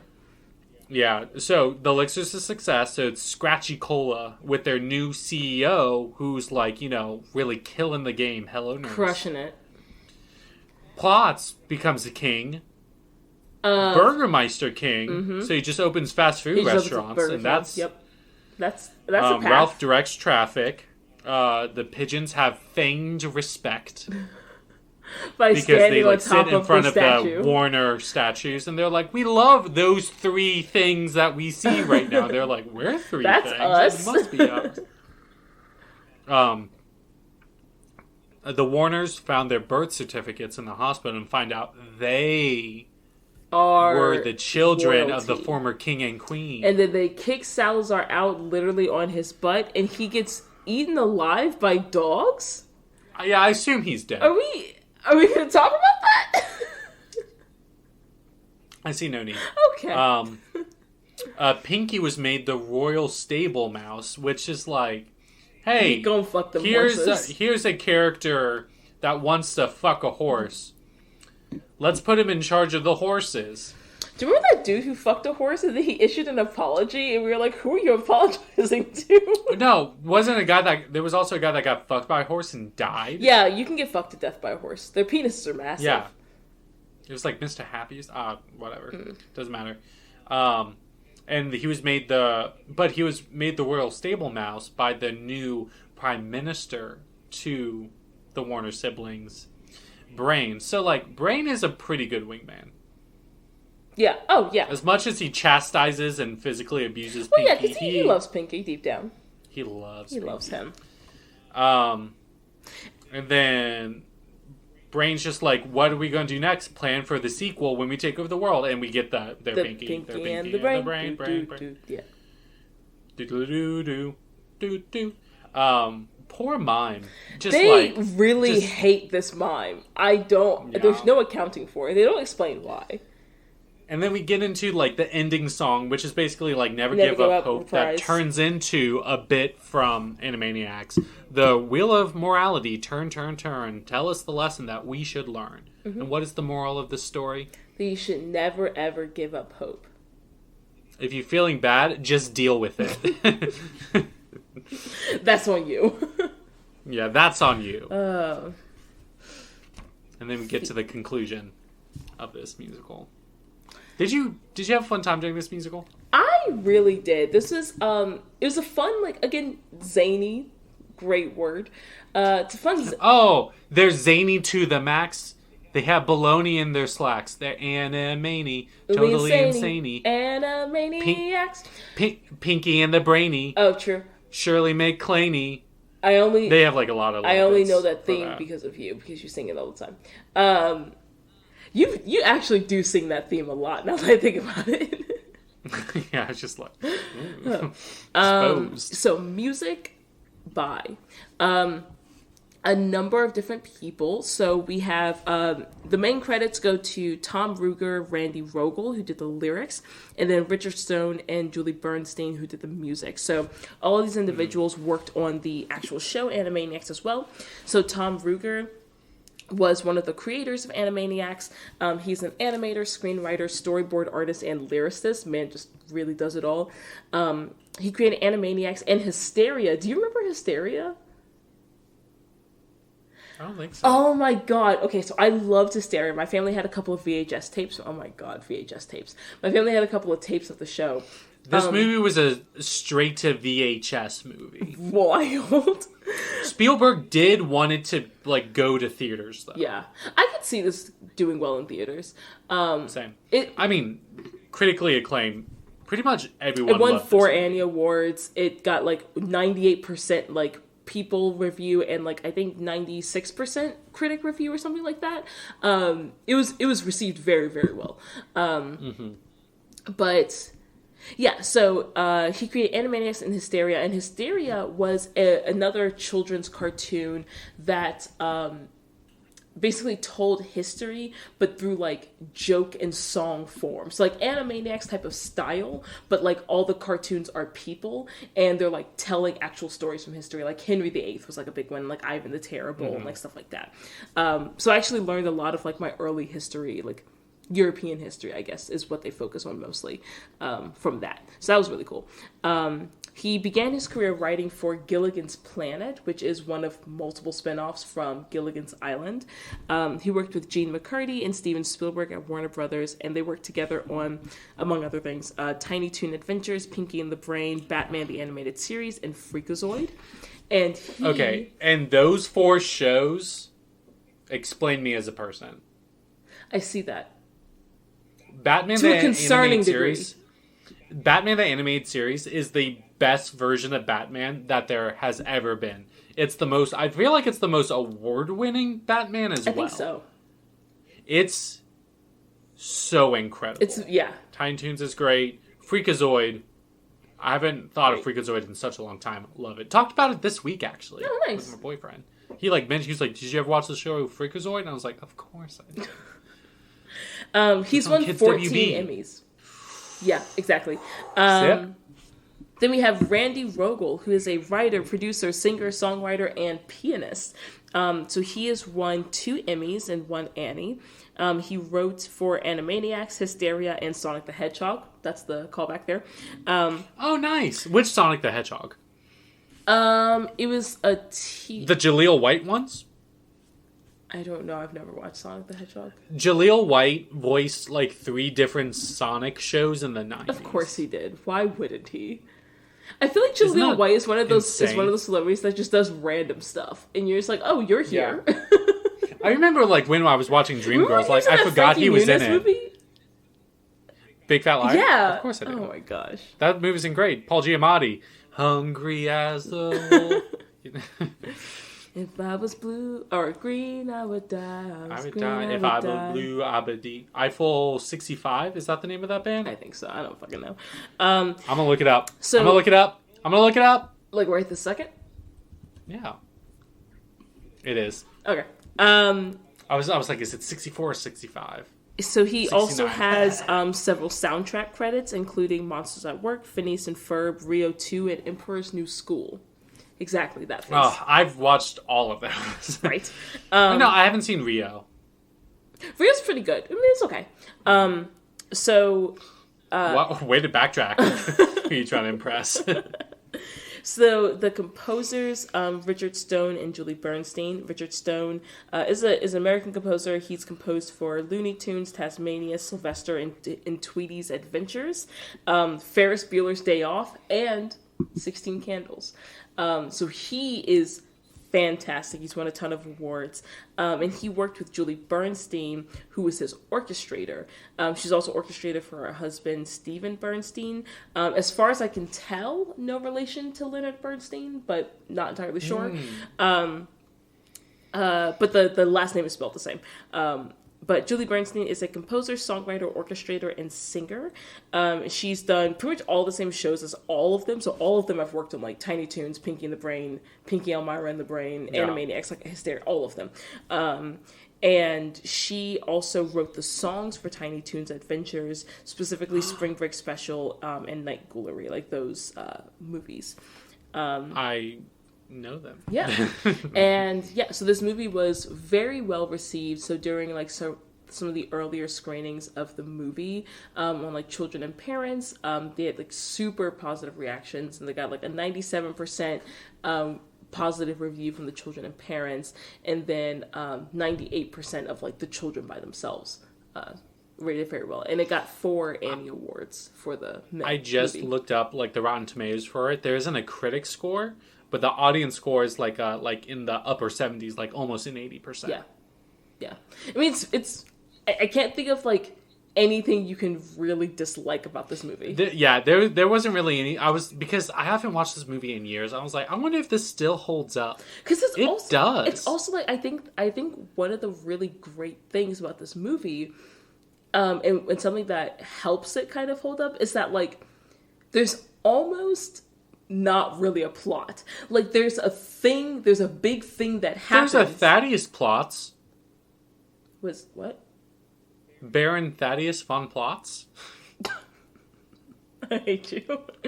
But there's not really a plot. It's like a thing happens because of another thing, and then everything else just like which I guess is a way to describe most plots. I think he's just describing a plot. No, but it's like, I don't know. I feel like there's really only one thing that happens and then just fallout from that thing, as opposed to a series of actual events happening, if that makes sense. I mean, again, I think that's just like a plot. I think, like, because there's side plots, there's there's different motivations of different characters. Yes. Pinky the Brain trying to rule the world. Okay, but that's just... The elixir stuff, people's different dreams. There's, like, core points that, like, unifies a lot of things through song. But there's, like, other stuff going on. Okay. There's just, like, the political turmoil. That's a subplot. I also did at some point write down... It's a medical drama. I also did write down at one point, so the cops here are violent too. That's great. Raven. You are so fucking funny. Okay, so Campbell. What are we playing today? Yeah. Okay, so I felt like being very ambitious. Raven will be playing the violin, I'm playing the clarinet. So how this is going to work out. We will be doing the song Never Give Up Hope. Oh... And if you're familiar with that song, there's a lot of there's a lot of parts, there's a lot of people singing. So it's just be like, oh, is someone going to be playing like the melody and then the backing that's all like, just fast eighth notes and stuff. We will be switching off like every 2 measures. No. Yes. Campbell, I cannot do this. We're going to try. Be right back.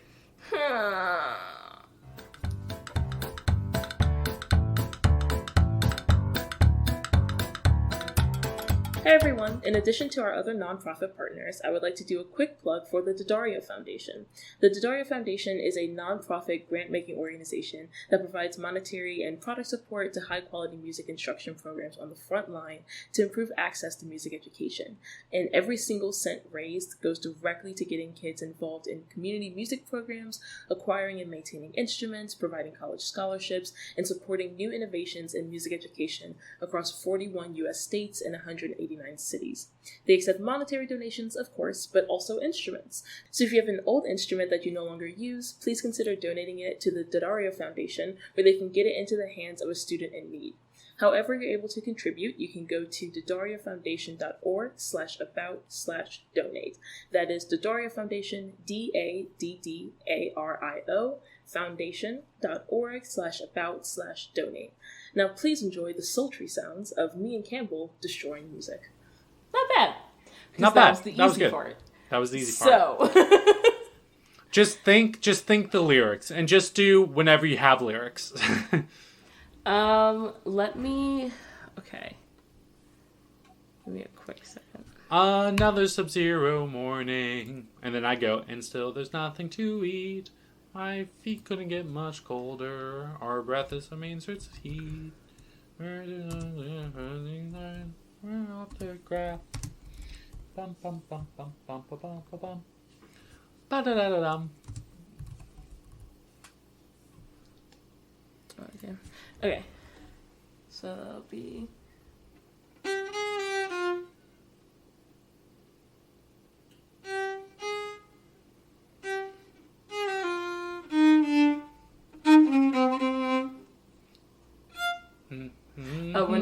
Okay, so we're only going to do the lyrics. Yeah, that seems easier. Okay. So. This is a song you practice, not sight read.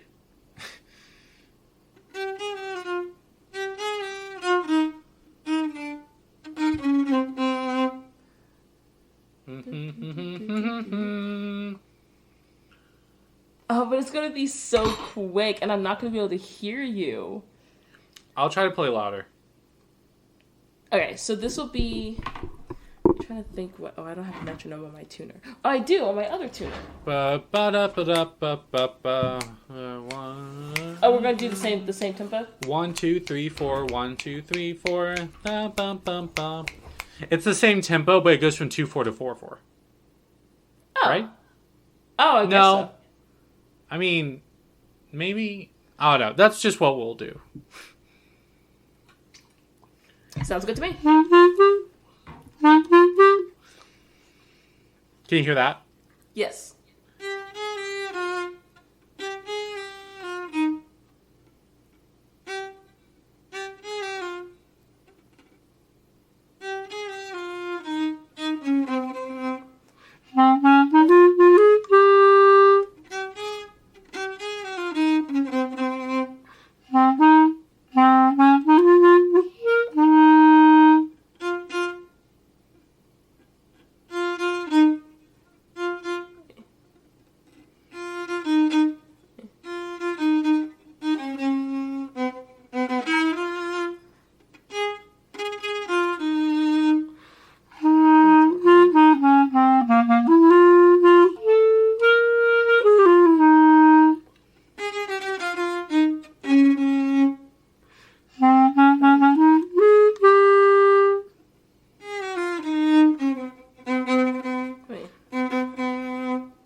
Okay, are we just going to pick up to verse 2?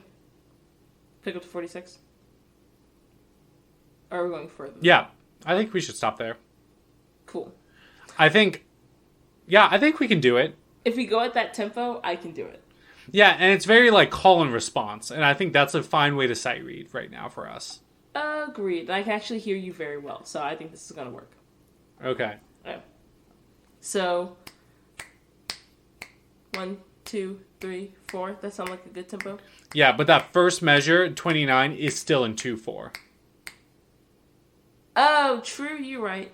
Well, oh yeah, we're doing pickup. So, okay. So 1, 2, 1, 2, 1, 2.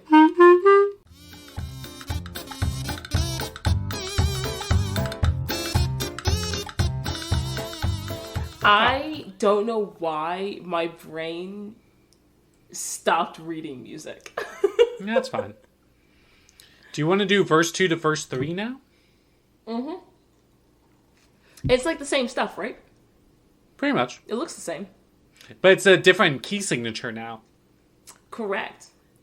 I have 5 sharps. I know, that sucks for you. I'm good, though. Do you want to just go into it, or do you need practice? No, I'm good. A sharp's the tricky one, but like if A sharp, the stuff before it's sharp. So I got it. I got it up here. You know what I'm saying? Picking up one, putting down. I'm still what you're stepping in. Do you hear what I'm fucking telling you? Are you tasting what I'm cooking? Do you smell what the rock's cooking? Can you smell what the rock is cooking? Yes. Okay. Jabroni. I had to explain to my parents what a jabroni is the other day, and I was like, oh wow, the code switch divide really goes both ways. Oh, what a world. Verse amazing. 2. You have the pickup. Yep. 1, 2, 1, 2, 3, 4. Wait, nope, I don't know why I did it like that. Okay. You just start, and then I'll follow. Okay. 1, 2, 1, 2, 3. Oh, nope. I didn't chase key signatures is the problem there. It's okay, it's not like I mentioned it. I played a G... No, I played the G sharp, and then I still... Actually, I guess I played a regular A, so I was kind of in tune, but not really. I mean, you do have a regular A. Okay, yeah, okay. So 1, Yeah. 2, 1, 2, 3.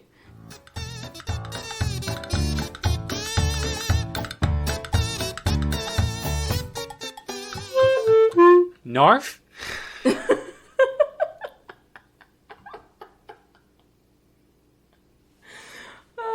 I love that you actually said it. Narc? Do you remember having pieces back in like middle school orchestra where you yeah. Why we do did they a always Chronicles have us of saying stuff? Actually, in my concert that will be next month, we're doing this song called the Byzantine Dances. It goes so fucking hard. I'll send you like a recording of it, but there's parts that we like snap like, and then it gets faster apart, and then like a lot of the like low stuff before these really fun high woodwinds, like they have some really cool like harmonic stuff going on, and we just like clap, and at the very end we shout hey, and it hypes us up so much. We in rehearsal with that song. I love that for you. Okay, verse 4. There's another key change. Why are there so many key changes? And now I have 5 sharps, and you have like 7. Oh my gosh. Yeah, everything's sharp for me.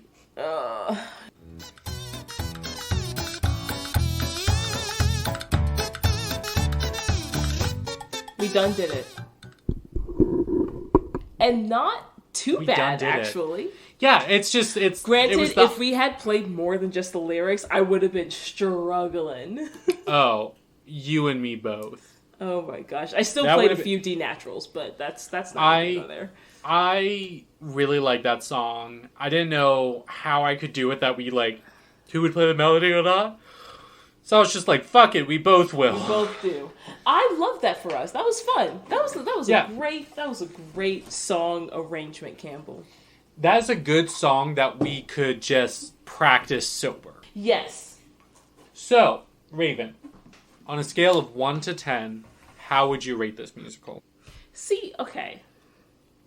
On the one hand, I can't think of an inherent reason not to give it a 10. Like, it's not bad. But at the same time, I'm just like, it's not like Chicago, you know what I mean? But like the score is so good. The score is so good. And I'm thinking it's at least an 8. I want to go 9. I think I'll go 9. 9 out of 10. I'm deciding between 9 or 10. And like I agree. It's not like, but at the same time you rated Tenacious D a 10. Oh, that's fair. I think I'd give this a 10. I rated the Muppet movies a 10. You know what? I'll give this a 10. This is a solid movie with a great moral. It's great for kids. It's great for parents. It's hilarious. It's zany, but a great word. Zany to the max. Oh, man. I don't know. I love this movie so much. I'm so glad that we finally got to do it. Yeah. I'm glad the drink worked out. I'm happy with the music. Overall, I think we did great. And what a fun time for an hour. Yeah, just a fun time. Yeah. Listeners, if you're looking for like an hour 10 minutes to kill, watch Wakko's Wish. I think it's on Hulu. It's a great movie. I say think because I know, because that's how I watched it. Because that's where we watched it. Yes, correct. Campbell. Yeah? What's up? Where can you find us?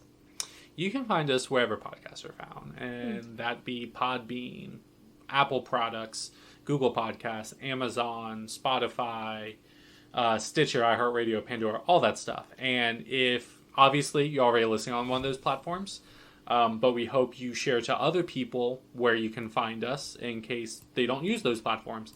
And whatever platform you do use, I hope that you like, rate, or comment where you can. I'm pretty sure all of them you can at least rate us now. And by rating us favorably. If you rate us well, that like increases us like with a weird algorithm stuff, so more people can listen to us. Yeah. And what we're trying to do is, spread, a lot of good music education nonprofit work along with this podcast, and that just helps them out. If there's something you're like, hey, I don't really like this, you can do better. Be free to email us at boozicals@gmail.com. Boozicals, BOOZICALS @gmail.com. Also, email us if you have any musical recommendations or cocktail recommendations. And you can also do the same if you DM us on Instagram at Boozicals. Again, at BOOZICALS. I like to Photoshop some fun stuff when we release new episodes. I don't know, and it's a good platform when we're, experimenting with different cocktails, sharing resources for different music education nonprofits, and just, musical news. We're trying to do more of that on our Instagram as well. So, give us a follow, give us a like. Yeet.